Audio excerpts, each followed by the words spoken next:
ఇప్పుడు మన గన్నేవరం సెంటరు ఇప్పుడు ఈ అనిలు చేసిన కాడికి అయితే ఒక కిలో కట్ కాకుండా మంచిగా నడుస్తుంది. 3 రోజులు 4 రోజుల పైసలు కొడతాండ్రు.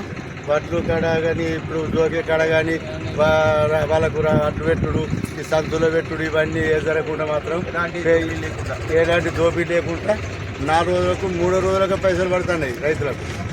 మంచిగా దొరుకుతుంది రాడు. ఇప్పుడు మన సెంటర్ మాత్రం మంచిగా నడుస్తుంది.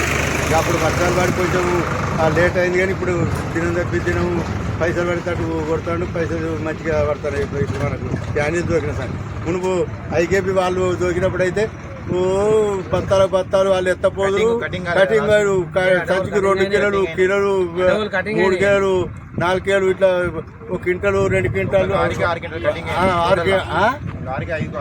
6 కాదు 15 క్వింటాలు అట్లా అయినాయి. ఇప్పుడు వాళ్ళు ఆ కింది ఎత్తపాయి పోసి అవి ఇలా స్టార్ట్ వచ్చిన అట్లా మాట్లాడి ఎత్తుకుంటా మళ్ళీ లారీ మొత్తం ఎత్తి పోతాడు.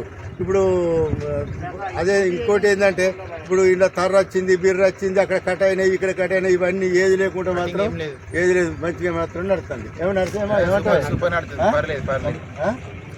ఇప్పుడు అనిల్ చేసిన కాడికి అయితే రూపాయి రైతుకు మాత్రం నష్టం కాకుండా నడుతుంది. అనిలు ఇన్ని రోజుల నుంచి ఐకేపీ సెంటర్ నడిపించిన కాడ నుంచి వెళ్ళి ఒక్క కిలో కట్ కాకుండా డబ్బులు పడుతున్నాయి. 1 కిలో కట్ అయితే లేవు. నాకు నిన్న గీయాలకు కాగితాలు అప్పచెప్పిన ఇయ్యాలనే ఆ డబ్బులు పడ్డాయి. 1 రూపాయికి కట్ కాకుండా 1 ఇంచు కట్ కాకుండా డబ్బులు కూడా పడ్డాయి. 2 రోజుల 3 రోజుల డబ్బులు పడుతున్నాయి. కాగితాలు పేపర్లు అప్లై చేసుడుతోనే పడుతున్నాయి. మాదేలేట్ ఏ దోపిడీ లేదు.